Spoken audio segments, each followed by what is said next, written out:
What's up, everybody? Ron Harris here. This is not Power Hour. Power Hour is a show I do with Giles Thomas, and right now, Giles Thomas is over in Europe with Ronnie Coleman doing an awesome tour all around their Europe. They're doing England, Scotland, Spain, all over the place. Want you to subscribe, like, and share the channel because today we're going to be talking about two shows coming up this weekend, both happening on Sunday. Vancouver Pro, happening over in Vancouver, British Columbia, Canada.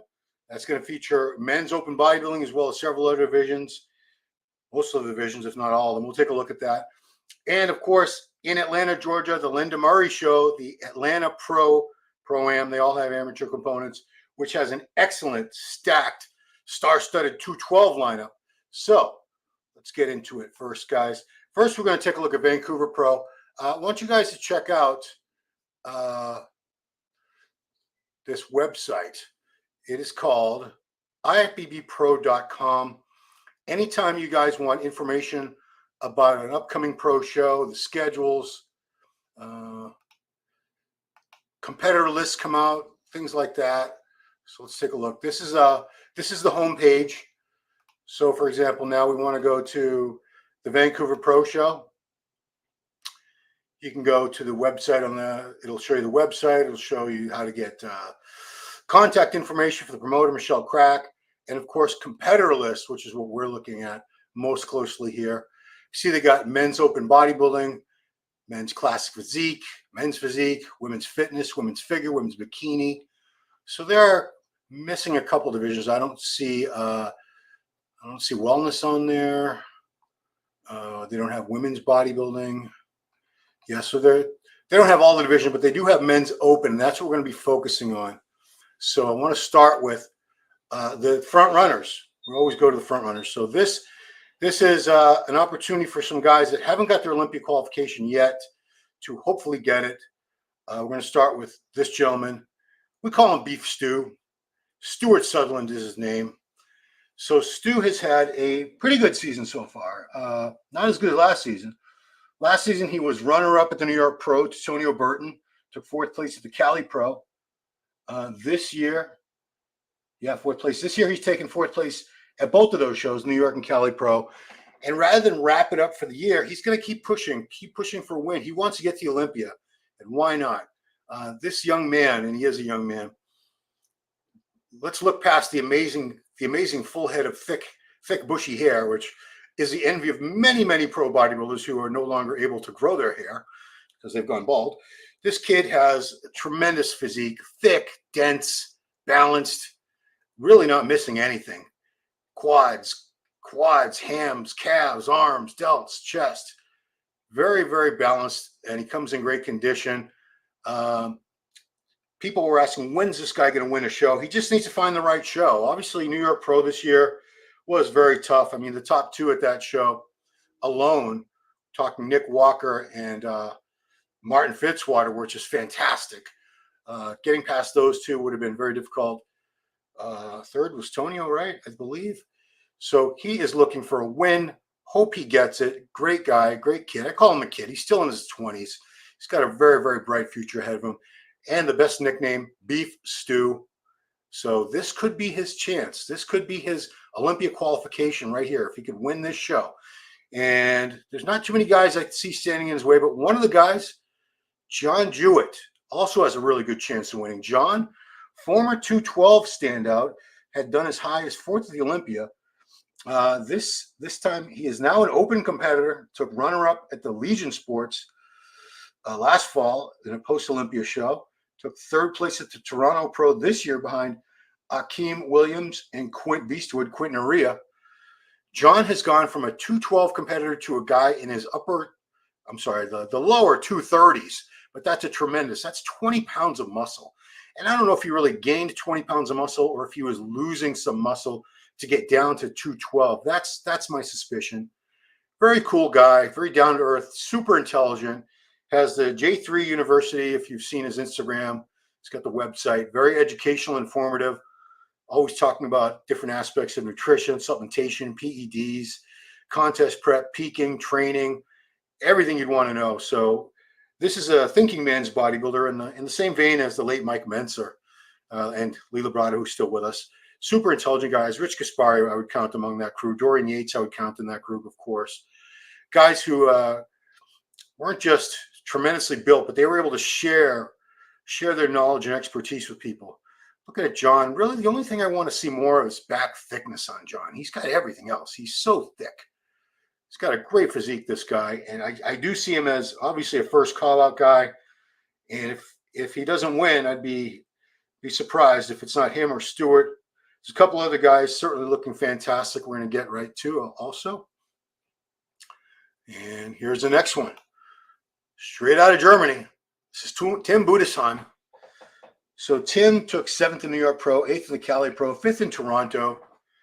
Bigger than I remember him. I first saw him compete on U.S. soil a couple of years ago. He's did very well in a slew of European shows last year. One of those guys, and I count the Europeans in this group, they're not afraid to do multiple shows stretched over many months. A lot of U.S. guys, if they do more than one show, it's only going to be, if it's a week or two apart, they're not going to spread them all out throughout the contest season. Tim, I've seen do that. Very thick and dense. Love those quads. I'm a leg snob. I want to see great development, especially around the kneecap. He's got the teardrop. Great shape, structure. Doesn't have the most narrow, tiny waist, but you know what? He makes up for it in other areas. Moving on. So this is Stanislas Delongu. Stanimal looking fantastic. Stan, if you don't know, this is him at the Vancouver show last year. Was a good friend and training partner of the late Mr. Olympia, Sean Roden, but great open bodybuilder in his own right. He has progressed from a men's physique pro, that's where he turned pro, the board shorts. Then he was a classic physique pro. Now he's an open pro. So he's put on about 40, 50 pounds of muscle, something like that. He's done top 5 at many shows over these past couple seasons. Very, very strong competitor, Stan. I still think he needs to fill out his frame a little bit more. He's got a lot of size. He could fill it out more. He's got a big, wide frame. I've stood next to him. He's not a short guy. He's got to be about 6 foot. Stanimal. Stan's going to be bringing the condition, no doubt in my mind. And let's go on. Oh, we got a little more Stan. Stan did this routine last year in tribute to his good friend, the late Sean Roden. And I was on a podcast, Xavier Willis's podcast on Desktop, with Stan as one of the other panelists. And it really amazed me how dedicated he is, not just in terms of the training and the nutrition, but he puts a ton of time and effort and money into every sort of recovery and therapeutic aid you can imagine. Those bariatric chambers and massage, everything you could possibly imagine. Also in the open, this is footage from 2 weeks out from the Toronto Pro. This is Robin Strand, Strand Strong on Instagram. Another young guy. Robin was not gifted with that really pretty structure with the small waist, but he has made the most of what God gave him. He's added so much muscle. The condition you're seeing here was 2 weeks out from Toronto, where he did take 4th place. Last year, he was 8th at the New York Pro. I remember seeing him turn pro in Canada a few years ago at the Toronto show, where he competed the very next day in the pro show. They let you do that in a lot of these shows. I think he was 4th place, 4th or 5th. He did pretty damn well. Because as you can see, condition, strong point for him. A lot of thickness, a lot of density. Not really lacking in anything. God didn't give him that little tiny waist and the pretty round muscle shapes. But boy, Robin has put together a tremendous overall package with what he has. Certainly taken his genetics to the very maximum. We can't say that for too many people. And this footage, I got to say, this was guest posing footage. This is better than most competition footage that I've been able to see. So wishing Robin the very best of luck. Let's take a look and see who else is at the show. Well, let's finish up with Robin. Let's let him finish his posing routine here. Because, yeah, I'm impressed with the muscle separation, striations. Again, this was 2 weeks out. He ended up a little sharper than this. The reason I picked this footage, though, rather than the Toronto show, was the lighting here was just spectacular. And this is some nice, crisp 4K type of footage, which is always great to really showcase a physique. A lot of times when we're looking at footage from a stream or a webcast, something like that, the resolution is not that great, and you don't get an appreciation for what the athlete really looks like You know, when we see the Gilco production stuff, we're spoiled because that stuff is just crystal clear. Amazing. All right, that was Robin. We'll stop that. So let's take a look real quick at the rest of that lineup before we move on to the ATL. So let's look at the lineups for all the divisions. Then you guys can suggest some other guys to look at. Oh, I went to the wrong one. Sorry, guys. So that is the Van Pro show. Is the Instagram for the show. If you want to take a look at that, Van Pro show for all that information. And there's links there to the website, of course. So we're going to go back to ifbbpro.com and look at that. So some other guys in the open. Make sure I'm showing it. Yes, I am. Got Slavoj Bednar from Czech Republic. He could be a very strong contender. Yishan Cheng from China, I'm not overly familiar with. Stanimal, John Jewett. Hossein Caleta from Canada. He's pretty good too. I've seen him. Diego Nunes from Portugal. Let's see if we can find him real quick. I think he's pretty good. I remember the name. Diogo. Yep, Diogo, IFBB Pro. Oh yeah, let's go to him real quick, shall we? Let's take a look at Diogo. That's what I like about Instagram is you get current updates with a lot of these guys. So we'll go to Instagram and check that out. So this is pinned picture. That was Alicante's show from last year, I'm guessing it looks like. Some recent, no, this is not recent. This is from a year ago or so. All the pinned stuff. A lot of times guys have their stuff pinned on the top that's older stuff. So that was a week ago. That's Jim. You know, in the gym, you can't really get the greatest appreciation of the whole physique. Let's see what he's got for new updates. If he's got any new posing updates. So this was 2 weeks out. This is how Diogo was looking. Thick dude, huh? Look at that. Great side chest shot for him. Yeah, very thick dude. I'd say he could be a first call-out guy for sure. That's the thing is, man, you get all these guys together, and they all look fantastic on their own, but then these judges have the task of sorting them out. Not too easy. Let's see. Who else do we have from that show? Let's see if we got any updates from John Jewett. Should have something new. So this is 4 days out from Vancouver. John is trying out some new peak week stuff. The other thing is John is very transparent about everything he does, especially with the contest prep. And him being a coach, that's not that common that he would share all his private contest prep protocols with everybody, but he does. Yeah, it's amazing to me that he's been able to add this size, about 20 more pounds, and he's really kept the condition and kept the small waist. That's his shot there, that money shot. Look at those delts. That hands on hip most muscular. For me, that's why I used that in the thumbnail. This was earlier in the week as well. Ham drop. Look at the hamstring drop on him. A lot of guys have great legs from the front. From the side, their hams are kind of flat. So this obviously was before he did dropped all his water. Tapering steps down as well. Yeah, he's looking crazy. Yeah, other pros making fun of the hands on hip. That is a great shot for him. I think we should check out Beef Stu as well. See how Beef Stu's looking, because that was the New York Pro footage I was looking at before. Let's finish up with John. Conditioning is just spot on with John. Let's go to Beef Stu. How's Beef Stu looking? Best nickname, best hair. You know, I made the suggestion that he should cut his hair, but now I look at when his hair was shorter, like when he won the USA, and he does look better with the hair. So that's a client of his. That's not him. He's a coach. So there you go. Short hair, long hair, different stage colors, obviously. 3 years, 30 pounds. Still can't win a G-damn show. He's crying. Well, you might win this one, Stu. So yeah, he has added 30 pounds since this show 3 years ago. I think he won the USA 2 years ago. This was a guest posing they did with Jordan Peterson at the Branch Warren Classic over in Texas.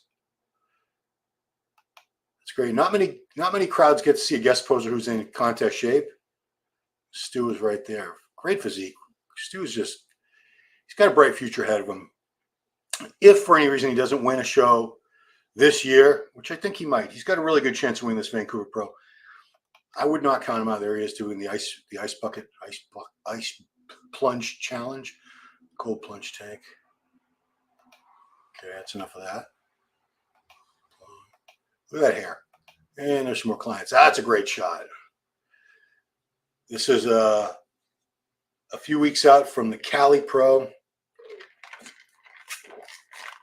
He really brings that granite hardness that I like to see. You could see the stripy delts, which is a thing Giles and I harp on a lot, because if guys put too much anything, whether it's regular gear or some type of SEO oil, site enhancement oil, I guess that's redundant, in the delts, you don't get to see all the quality, all these striations. And that's what I like to see. Not just size, not just being lean, but the detail in the muscle. The detail is what really separated guys like Phil Heath from everyone else. Most guys they could match him, a lot of them on size and even condition, but they didn't have all those little details in the muscle groups like Phil did. Great legs on Stu. Great legs. Okay. Is that his dad? Yeah. I think that's his dad. Okay. So we're going to go back. Okay. Let's go back to StreamYard, guys. Okay. I'm going to stop that screen. All right. I want to go now to the Lenda Murray show, which is, I want to make sure I get the right name for you guys, because I think I keep calling it the wrong thing. It is the NPC IFBB Atlanta Pro Super Show and NPC Atlanta Classic. Lenda Murray is the promoter. There's probably someone else helping her with the promotion. So my apologies if I'm not mentioning whoever that is. Winners get a free entry to Olympia Amateur in Vegas.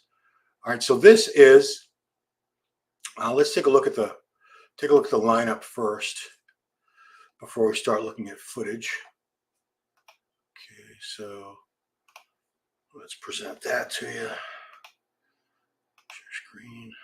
Then we're going to get to your questions, guys. Questions, comments, predictions. Okay, so this is the website. If you want to check that out, it is NPC_IFBB, not the website, the Instagram page. NPC_IFBB_ Atlanta Pro Super Show. And now let's take a look at the competitor list. Let's look at that. No, I want to invite somebody.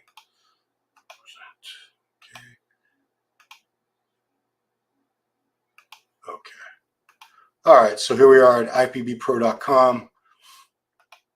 So this is going to have men's open 212 men's 212 bodybuilding, masters 212 40 plus, classic physique, masters classic physique, open physique, men's physique 40 plus, women's bodybuilding. I believe, yeah, Wings of Strength is one of the sponsors, and they always sponsor the shows that feature women's open bodybuilding. Women's bodybuilding masters plus, women's fitness, women's figure over 40, open bikini, and I see, don't see too many familiar names. I saw on the Vancouver show that Ashley Kaltwasser was entering, and she's typically the winner whenever she shows up. She's got something like 35 pro wins now, or it might be closer to 40. Bikini over 40, women's physique, really big, impressive lineup. Women's physique over 40, women's wellness open, and they even have over 40 wellness. So awesome. So the 212 lineup is really what I'm going to focus on, because they don't have open bodybuilding, but the 212 has some very, very impressive names here. I'm going to go over the top ones that I think are probably your best chance of winning. I'm going to start with, and this is in no particular order, I think all three of these guys that I'm going to mention are capable of winning. Kerrith Bajjo, big fan of Kerrith. So Kerrith is New York Pro champion. Was he twice? He was just runner-up at New York Pro this year to Ola Krive. He's a Texas Pro champ in the 212. He's been as high as 4th place last fall at the Olympia.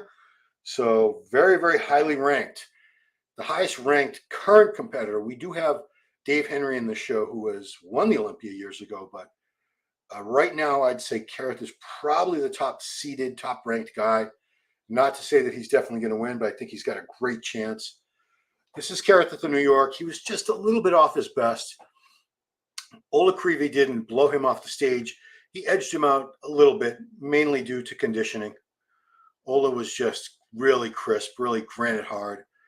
And Kerrith had just a tiny little film that he could have been a little drier, a little tighter. And a lot of times it comes down to that. But what a physique on Kerrith. Stacked and packed, full of muscle. Great chest, great arms, legs, everything. Of course, we got another guy who's damn good. He is a former New York Pro champion, a former Chicago Pro champion. We're talking about Bo Lewis. Dektrick is his real name, but we all call him Bo. This is when he won the Chicago Pro, which was 2 years ago. I think he's won the Puerto Rico Pro. He's got a few wins already, Bo, and he's deadly. He's got tremendous arms, shoulders, chest. I believe he's bench pressed, I want to say like 600 pounds. I could be wrong, but I don't think I am. I think he's done that in his training before. Very strong guy. Condition was great here. Legs aren't as impressive as the upper body, but he's been working very, very hard over the past few years to bring them up. He's only been a pro for, I think, 4 years now. He turned pro at the Team Universe at, I think he was already 40 at that point. And, you know, usually guys that turn pro as masters, they don't do that well because it's a lot easier to turn pro as a master than it is in the open, typically. But he's done very, very well for himself. And this guy, my goodness, David Henry was your first 202 Olympia, the Olympia champion in the years where they were just calling it the 202 Showdown. He was the very first Olympia lightweight champ. This is footage from Arnold Classic a few years back. I think it's 2017 here. So thick and dense. Chest, back, shoulders, arms are just crazy on this guy. One of the greatest backs the 212 division's ever seen. I wish he had a little better leg sweep, but, you know, a lot of that's genetic. I've seen this guy train. If you've seen him train the videos, he's always trained incredibly hard, very intense. That intensity that you've seen with guys like Tom Platz, Dorian, Rich Gaspari, Ronnie Coleman, just all-out effort. You know, he used to get a lot of crap for using machines because he was a DC trainer, DC training, but he would load up those machines, those hammer strength machines, with every plate they would hold and do really good, clean reps with great contractions and everything. So David, though he hasn't, he has won shows. He's won some shows. I think he won the Muscle Contest Ireland not that long ago, maybe last year or the year before. I saw him win the Legion Sports 212 a few years back. He's always deadly. Sometimes I see him and I wonder why he hasn't been being placed higher, because his physique really hasn't faded. It hasn't gotten worse. I don't see atrophy anywhere. I don't see any torn muscles like I do with some people. Still really on top of his game. Still one of the greatest physiques out there, man.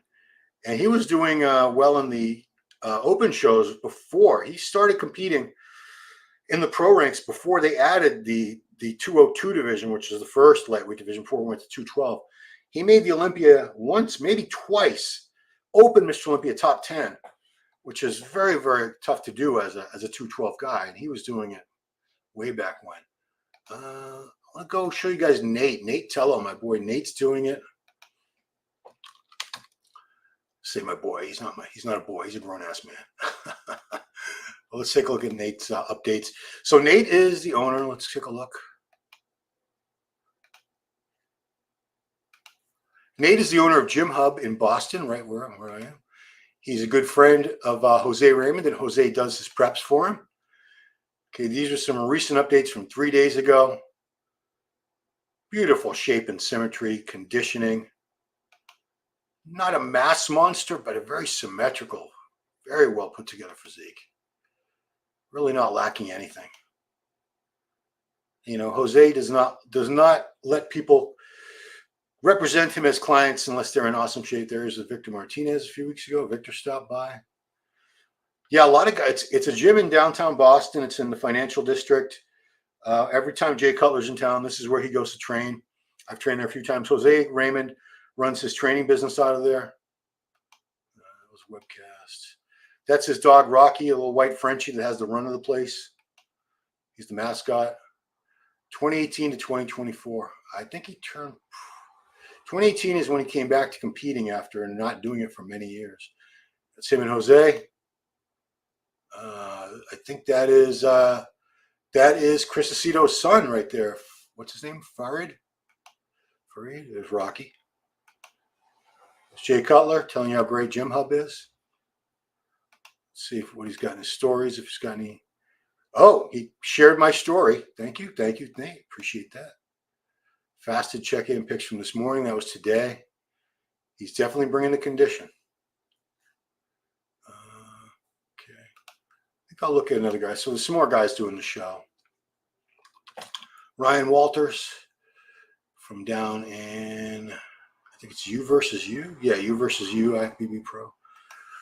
Ryan's a Masters competitor out of Tennessee. Oh, that was 5 weeks. This is a while ago. That's not recent. The pin stuff usually isn't. Okay, this is recent. And you can see, look at that dry serratus. You see every fiber in the serratus there. Great job, Ryan, with the conditioning. I'm not sure who that is. That's him from a distance. He's a coach, so he's showing you his clients. Okay. Who else we want to look at? Well, you guys can suggest some people to me. Dave Henry. I want to see if David Henry's got any recent updates. Stanimal, Quentin. It's David Henry. You know, David, give him a lot of credit. He's got to be getting close to 50 now. He has to be. But I don't see any signs of his physique going downhill. I don't see loose skin. I don't see torn muscles. This was a runner-up at the Masters Olympia last summer. Yeah, he was, I can't remember who won it. Was it Hide? Did Hide win the 212 or did he win the Open? But Dave was a very strong runner-up there at the Masters Olympia in the 212 division. Again, he is an Olympia champ. Unfortunately, when he won it, they were not incorporating the Olympia name into the title of the show. It was called the 202 Showdown at the Mr. Olympia, at the Olympia. So, yeah, looks fantastic. Again, his back and chest. He's got great arms too. His arms are really full and round. They remind me of Phil Heath, especially with the triceps going all the way down to the elbow joint, just being really round, full like balloons. Anything else? Anything recent, Dave? Any recent updates? It's all training stuff. But the training stuff is inspirational. He's a very strong guy. I'm just curious what he's doing here. Can't see what he's doing yet. There's going to be some tricep pushdowns. He's got some of the greatest arms. You can't even get them all in the frame. They're so big. Yeah. Anyway. All right. Let's get to you guys. Let's hear what you guys have to say. Dr. Leandro Manducci in Brazil, right? What's up? Bom dia. Bom dia. Great work. Thank you, M12. Why Hassan is on the list. Does he live in Canada? Yeah. I'm not sure what part of Canada he's in. I think he's in Montreal. Because he's married to a woman. I think is she Egyptian like him, but she's been in Canada for quite a while. So he doesn't live in Egypt anymore. He lives in Canada. But I believe it's Montreal, which is way far east. But yeah, I don't know why he wouldn't do this show. I don't know what he's planning on doing to try to qualify. What's up, Davey? How are you? Hey, Franco, thanks for joining us. Brian Lee. You got John first, John Jewett, Stanimal second, Beef Stu in third. Who you got? I think I'm going to go for those top three. I think I'm just going to shift. I'm going to switch. I'm going to have John first, Stu second, Stanimal third. That's what I'm going to go with. And then I will probably put Tim Budesheim in fourth. We don't know how they're going to look and who's going to peak and really nail it. And then Robin Strand, he'll be in the top 5. He might do better than that. I've been wrong before, many, many, many times before. Big Mike Cox over there in Florida. What's up? Big Bo. Yeah, that's good. Bo is a good dude. For that 212, I think it could go any of those three ways. Kerrith Bajjo, Bo Lewis, or David Henry. They're all more than capable of winning that show. Dave Henry's a legend, yeah. Yeah, we often talk about the 212 division if they had a Mount Rushmore. The four men who are most legendary or instrumental in really establishing that division. I would have to put Dave Henry there. I'd have to put Flex Lewis. I'd put Jose Raymond. And after that, I start thinking, I don't know, Eduardo Correa. Who would really be deserving that fourth spot? Guy Cisternino did a lot of shows in the 212. Never won the Olympia, but he was very good. Kevin English. He was a champ, I believe, 4 times in the 202 Olympia division. He might be a very strong. Yeah, Dave Henry was top 10 at 2005. You know what? I could actually look it up. I go to Muscle Memory, which hasn't updated in a while, but musclememory.com. I donated to a couple times. Maybe I didn't donate enough because I get Tim Fogarty puts it all together. So take a look at David's. David's one of the OGs. Let's take a look at his contest history because I'm curious. I haven't looked at it in a while. So here we go, David Henry. So let's see. He turned pro at the Nationals in 2002. Wow. Geez, so 22 years ago, David turned pro. He won his first pro show. 2005, the Olympia Wildcard Showdown, which was a show they did, an Olympia qualifier they did at the Olympia weekend, the day before the Olympia. Is it showing? I want to make sure it is, yeah. And the winner got to go to the Olympia, and he got to go on, and he took 14th at the Olympia the very next day. And you can see this whole season, the first couple of seasons he competed. 1, 2, 3. He did four seasons before they added the lightweight division as a pro, many shows. And these are all open shows. They didn't have a lightweight 202 division yet. So Dave Henry was getting 10th, 6th, 8th, 12th, 4th at the Europa show, 7th at the Ironman, 14th at the Olympia. He won that Olympia wild card, 7th at San Francisco, 7th in Toronto. Did as well as 3rd at the Colorado Pro in 2006, which was won by Phil Heath. So he took 3rd at Phil Heath's, I think that was Phil's pro debut. 2nd at the Ironman, which to Lee Priest, they both could have done the 212 division. And that was a big lineup. Look at that. There was about almost 30 guys. If you look way down the lineup at the 2006, out of the top 15, we had Kai Green. Imagine that. Hide Yamagishi. Hidetaro was out of the top 15 that year too. Yeah, some names on that list I haven't seen in a while. So we're looking at David Henry's contest history here. Arnold Classic, 14th. Atlantic City Pro, he was 3rd. That was an open. These are all open shows behind Johnny Jackson, Durham Charles. 2007, Colorado Pro again, Ironman 6. Olympia, yeah, 10th place at the Olympia.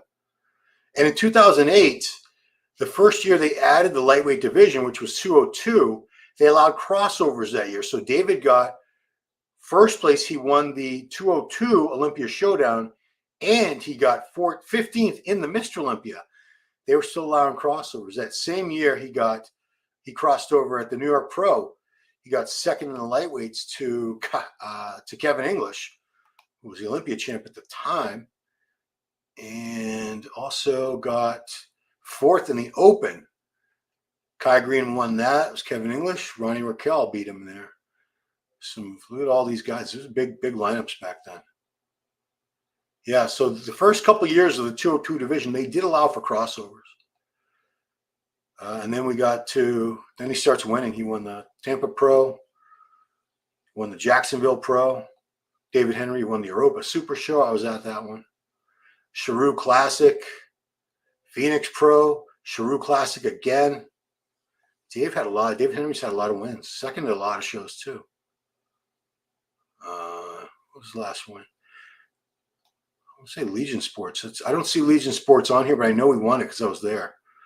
I think that was 2017 or 2018. He won the 212 division there. Yeah, looks great. All right, stop screen. David Henry's up there with Stubbs in the back department. Yeah, Joel Stubbs, one of the greatest backs ever. And Dave Henry's back is excellent. You got to put it on the list of best bodybuilding backs of the last 20, 30 years. Has to be close to 50. He has to be. I don't think he's younger than Jose. Jose's not 50 yet, though. Jose is 48. He has the same birthday as my wife. I believe he turns 49 this December. So next year he turns 50. So Dave Henry's probably 40, 48, 49, 50. He's got to be up there somewhere. Nate looks great. Great condition. Ronnie's the best footage you can find of Dave Henry. Yeah, why not?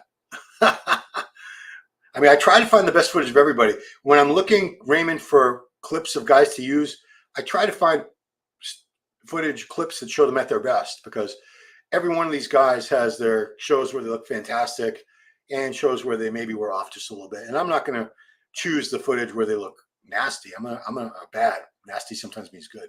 I'm going to find the most complimentary footage, because, if someone's posting a picture, I know it's a horrible example because I'm just some schmuck amateur, but if somebody posted a picture of me, I would hope it's a picture that was a better picture of me or video, not something where I was not looking my best. So I try to do that for the guys. To explain why he's sweating so hard, I'll explain it to you.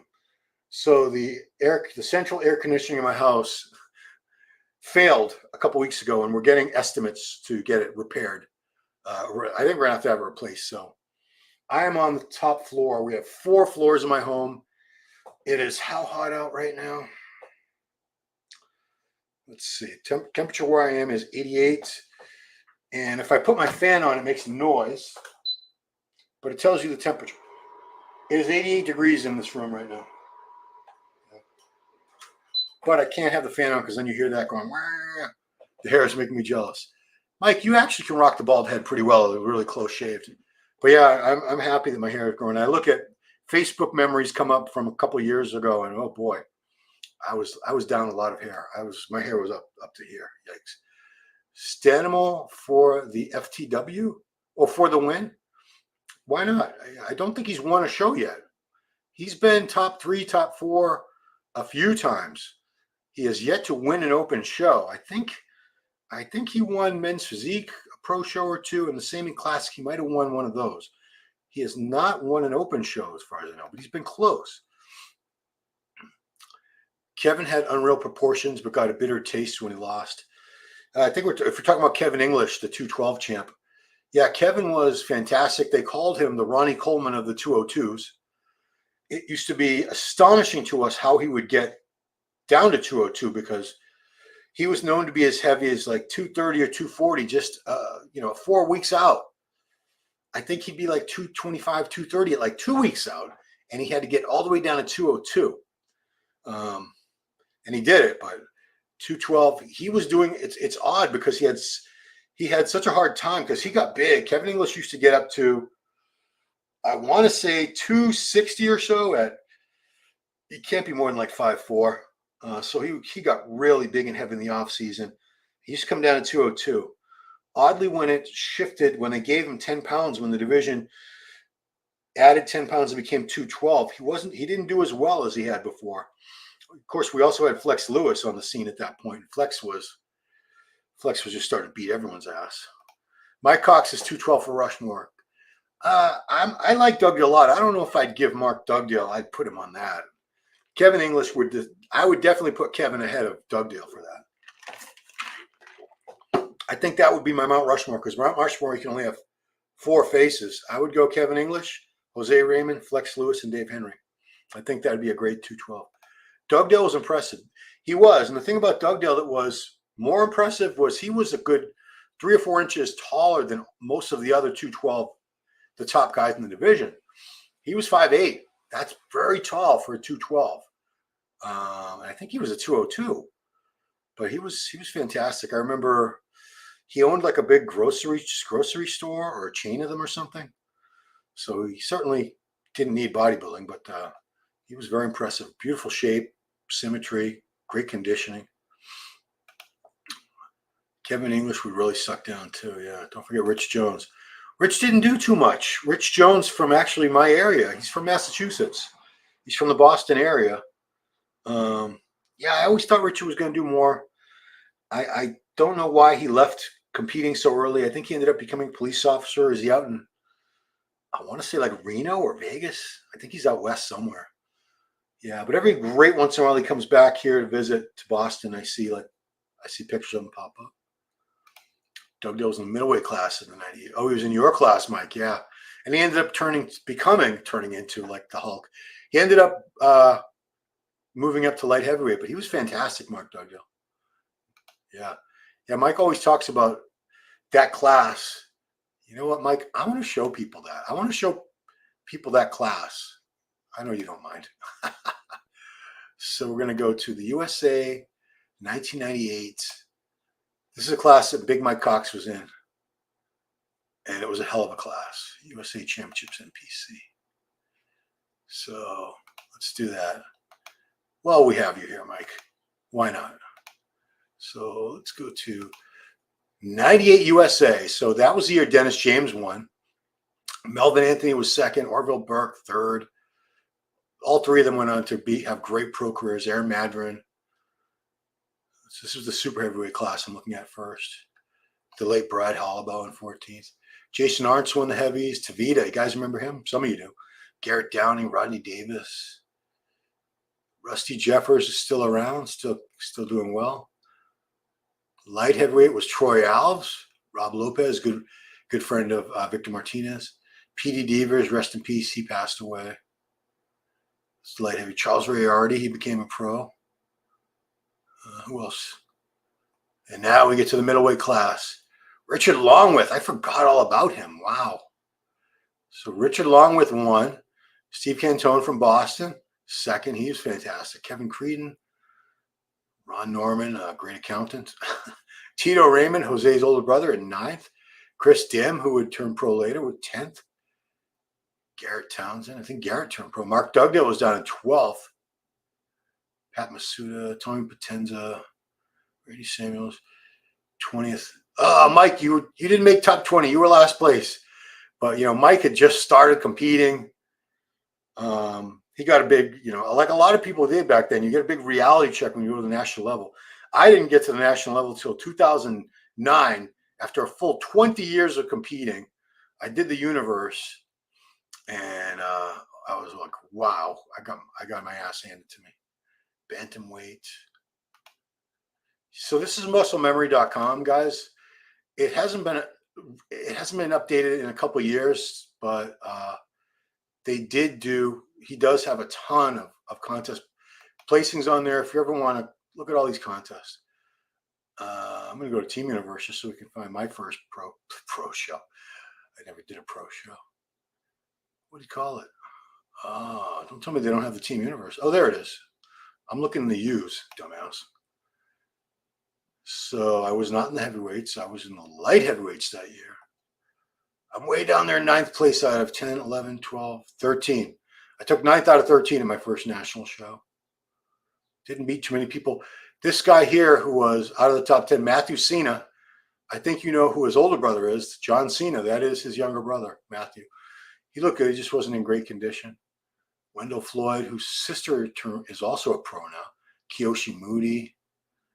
Yeah, good stuff back then. All right, enough of that. Yeah. Richard Jones. Yeah, Richard Jones, even facially, he kind of reminded me of Sean Ray a little bit.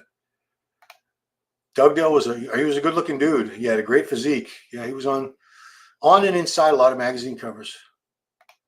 Get shredded and bust ass. Great memories, Mike.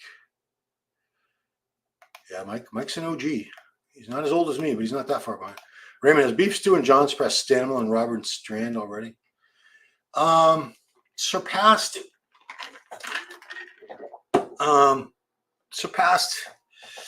Neither one of them. John hasn't won an open show yet. He has won. We're talking about John Jewett. He has won 2 12 shows before, and he's come close. He almost won that Legion.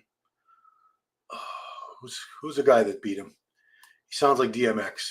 Come on, help me out, Mike. I know his name. I just can't think of it right now. But he's turned into a really good open competitor, John. Beef Stu. I mean, on paper, he's done pretty well at a few shows now. I like the kid's physique a lot, I think. Any update on Kevin English? No, I haven't heard anything about Kevin in a long time. I don't even know. He's got to be on Instagram, right? That, luckily, social media gives us an opportunity to sort of hunt these people, stalk these people, and see what they're up to. I know Kevin was managing Bevan C's Powerhouse Gym in Syosset for a long time. Let's go to Kevin English's site, see what he's doing. Want to see what Kevin English is up to lately? Sure, let's do that. Why not? Okay, so, this is 371 weeks ago. This is a while. These are the pinned pictures. They're very old. He's got a full sleeve there, it looks like.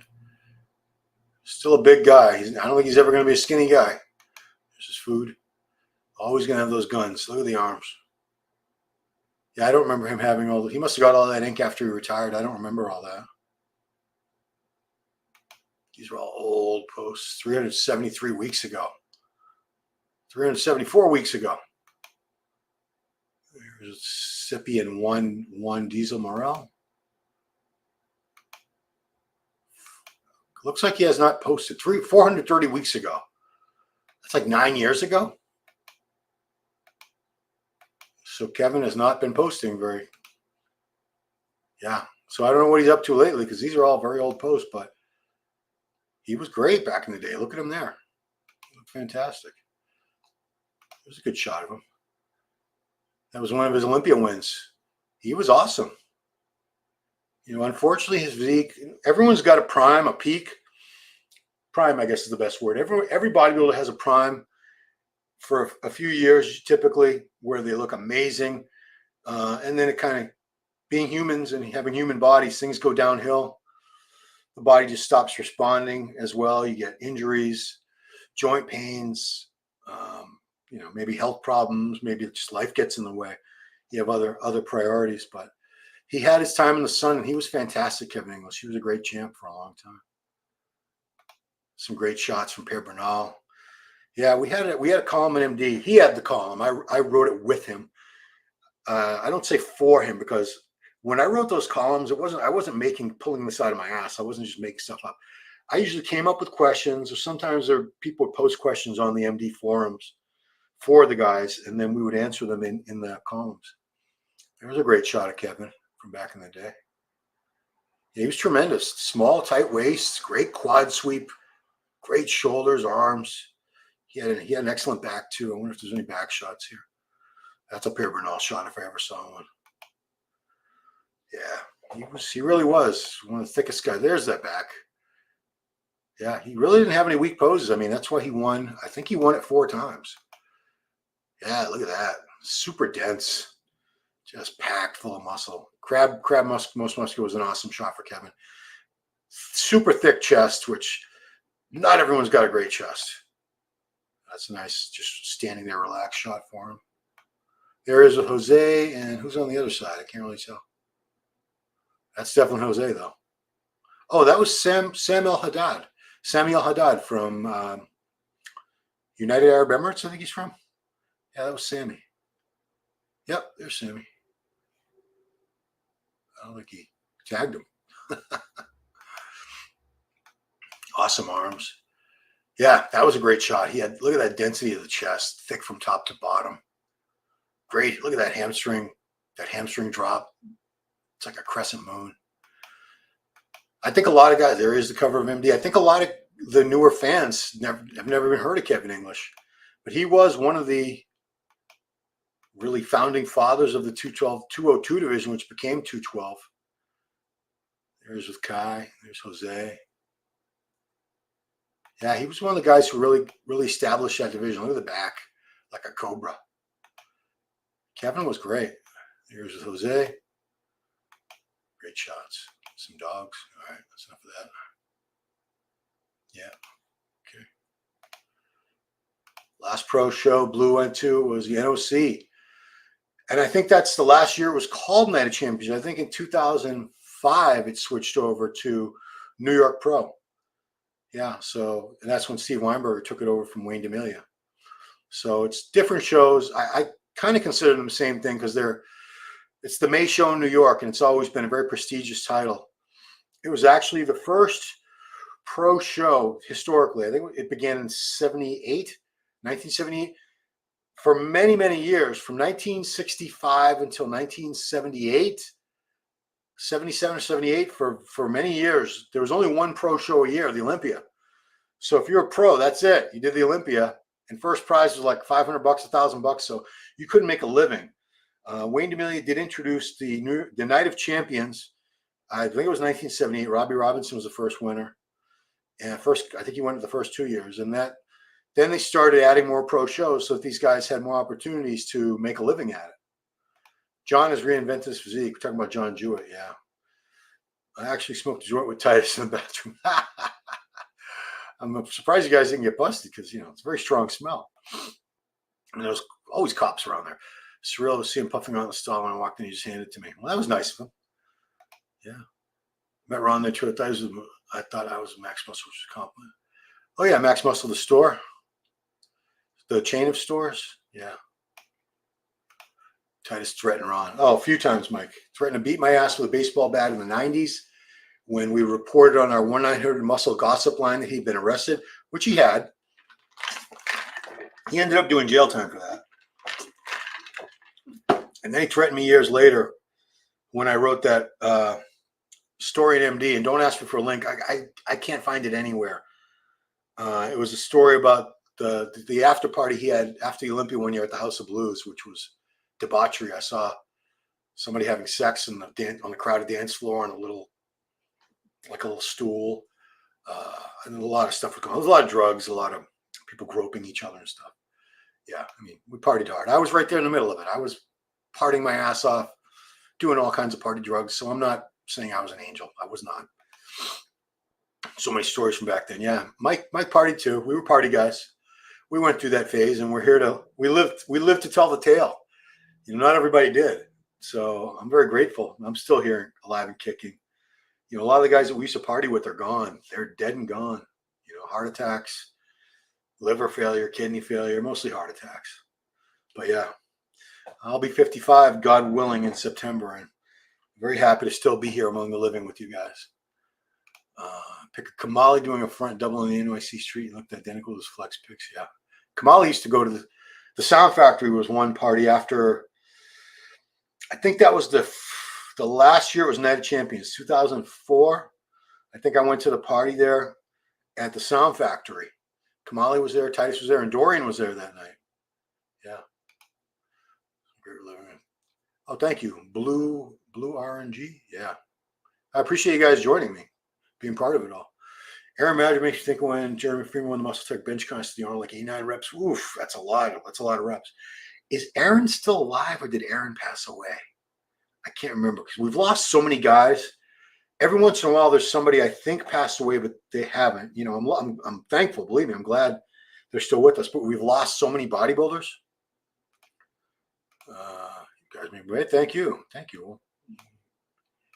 Aaron Matters. So is Aaron still alive? Good. Good to hear. Fanboy moments. That's all I said. I forgot that. You have every MD from 1998 till 2009. I have every MD from. I don't think I started getting it. So you're ahead of me. I didn't start getting MD until I began writing for them, which was 2001. So I have every MD that was published from late 2001 to, last year. I think that January 2024 was the last issue. It came out in November.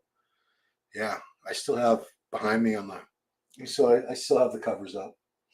And the YouTube silver plaque that we got for 100,000 subs. Jen and I both have one. We actually hit 334 subs, I think, by the time the channel's still there, the Muscular Development YouTube channel. Nothing's been added since MD shut down last November, but it's still there. The Instagram's still there. The Facebook's still there. There's just no content, nothing, no posts have been added since then. People say, Ron, why don't you buy it? Steve Bleckman is the owner. He owns the MD brand, and he's looking for at least $1 million. And Ron doesn't have $1 million, guys. I'm not going to borrow it. Old Ron, yeah. Hey, I am old. Great lineup. Monica Del Mato, Monica the Mexican. Yeah. What's up, Monica? Pear is one of the greatest. MD was so thick. MD was over 400 pages for a couple of years straight. I remember, like, it was used to be Flex and MD were massive rivals. They were like Coca-Cola and Pepsi. And it was sort of like a rival who could have the bigger, better magazine. And for a while, we were both well over 400 pages, like 430, 450. It's like a phone book for a long time. Reload Sound Factory is still around, yeah.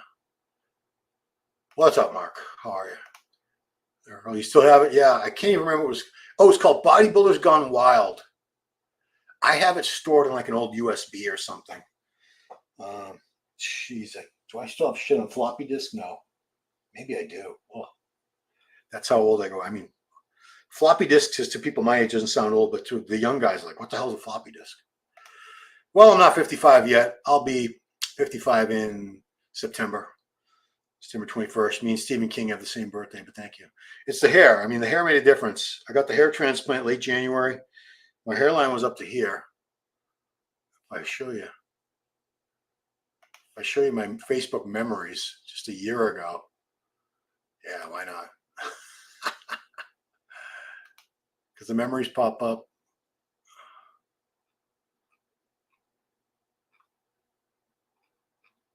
So this was just gonna stay up, or is it gonna...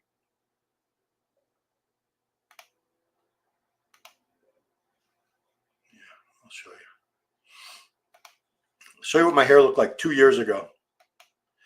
Just because, you know, I'm not promoting the place. They did a great job, but I went to Now Hair Time in Istanbul, Turkey, and I didn't get any kind of discount. You know, I don't have a massive social media following, so I wasn't able to bargain my way into a free hair transplant like Chris Bumstead, Ian Valier, Coach Greg Doucette, Terrence Ruffin.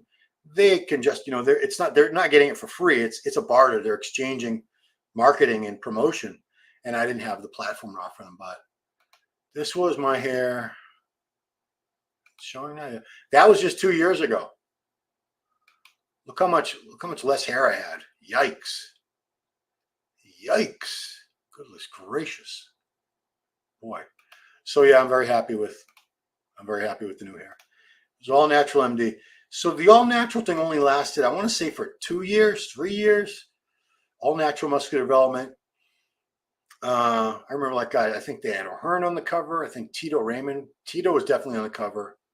Mike D'Angelo from Boston was on the cover. Skip LaCour was on the cover. Kai Green was on the cover when it was all natural. Kai used to be natural. Ron Coleman, not Ronnie, but Ron Coleman, who won the Team Universe. He won at least his division a few times. I don't know if he ever won the overall. I think he did, because he turned pro. He was on the cover, but it wasn't selling very well, so they stopped. Turkey made good premium ball, and they did. Turkey was most famous for their Anadrol. They did make, I think you're right, they did make premium ball, but I remember their Anadrol was what people used to always get. Anadrol from Turkey. I don't know why, but Peter McGuff sent me a copy of Popping Press 91 Olympia for. So late Peter McGuff, rest in peace, greatest writer who ever lived and ever will live in bodybuilding. Peter, before he came over to the U.S. and worked for Weider for years as editor-in-chief of Flex magazine, when I think Flex was at its peak, when Peter McGuff was the editor. Chris Lund was their chief photographer. Those were like that was a golden era of Flex magazine from about 90, I think, like 92 to 99. Anyway, before that, Peter in the UK put out his own magazine, but it was tabloid format because he could do that much. He could get that magazine out quicker. We used to have to wait 4 to 6 weeks for Flex or Muscle and Fitness or Ironman or MD to have the Muscle Mag, to have the issues with the contest results. So if the Olympia happened September 1st, for example, you wouldn't see coverage of it. The magazine with those pictures and the written report wouldn't come out till like mid-October, maybe early October if you're lucky, but you had to wait at least a month to see any pictures of the Olympia, the results, we'd call up gyms and stuff. But Peter was able to figure out that with the tabloid newspaper type format, he could get it out in like a week. So the Olympia happened Saturday. The next weekend, he could have pumping press with the contest results way before anybody else. And, you know, he was very innovative. Skip LaCour for the Ironman. Yeah, he was in Ironman for many years. He wrote a column. He was on the cover a couple of times. Ironman, I give a lot of credit to that magazine because they were the first magazine to publish me. Early 1992, they gave me my first column, Iron Teen, even though I was already in my early 20s. I was in Ironman every month as a writer for about 20 years. Yeah, about 20 years, and I had my pictures in there. I did 4 or 5 photo shoots with Mike Nevue. 1993, 94, 95, 97, 99, 2003. I did 5 shoots with Mike Nevue, and I had my picture in Ironman magazine probably 1,000 times, sometimes a full page. I was like, wow, I saved all those issues. I've got one of them up there on the back, if you can see it. That's a full page from Ironman. But I'm very grateful to have that opportunity. So Ironman was John Balick was a publisher, the owner of the magazine, along with Mike Nevue, the photographer. They were co-owners of the magazine. Steve Holman was my editor, the editor-in-chief. He was who I sent the articles off to. Jonathan, what's Jonathan's name? Jonathan Wazzero. He was a great writer too, great bodybuilder in his own right. Chris Faldo was a great natural. Yeah, for a series of probably 5 to 7 years, the guys at the Team Universe, the NPC Team Universe, were the same guys would win every year. Like Tito would usually win the middleweights. Chris Faldo usually won the lightweights. I think Ron Coleman would win the light heavies. Skip would win the heavies. And they used to send them off to the World Amateur Championships to represent the USA. That's why it was called Team Universe, because the winners of each division, that would form the US, the American team that would send over to the IPB World Amateur Championships, which supposedly was drug tested. But our guys usually got their asses handed to them because these guys were not natural, not at all. Any updates on your son competing for the first show? Mr. Pool Doubles. Yeah, my son Christian's probably going to compete next. I think we decided next spring. Yeah, we picked out a natural show, an OCB show. I think he's probably going to do an NPC show and an OCB show. They're close together, a couple weeks apart. So like next May. So we'll start dieting him down in January. But I want him to really build up his back, especially. He's got good quads. He needs more back for sure. Got a really good taper. Needs more arms for sure. Arms and back are the 2 areas we're really working hardest on. Mike says, you did 900 pumping iron, so I got my contest results. Yeah, it was pump iron, 1-900 pump iron. Is that right? Yeah, we had that. We had 1-900 numbers in the 90s, where in the 80s and the 90s. So from 91 to about 98, I would write the copy for it. So like for contest schedules, press 1. It would be the contest schedule for the upcoming weekend. They would tell you, and they give you the promoter's name, the contest name, where it was, because there was no internet, there's no website.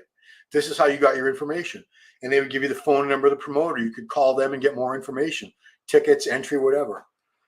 So we'd have like contests, results, contests, schedules, gossip, stuff like that. It was pretty cool. It was like $1.99 a minute or something. Greg Zulek's most of my column got me started on gear education. Yeah, Greg was one of the guys. I got published for the first time in 92. And at that point, I had been reading Greg Zulek's articles mainly in Muscle Mag. He did a lot of writing for Muscle Mag.